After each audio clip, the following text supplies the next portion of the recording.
Guys, magandang buhay, good afternoon. Ayan. Third day ng aking Martinez.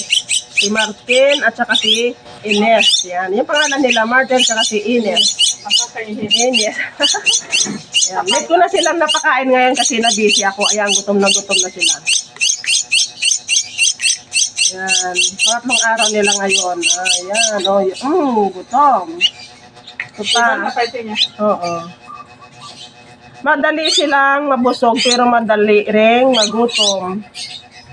Ito kayo. Ayan. Ayan.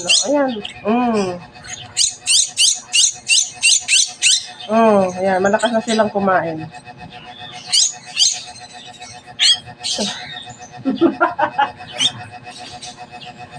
Ito pa. Followers ko, nakikita ka niyo. Ha?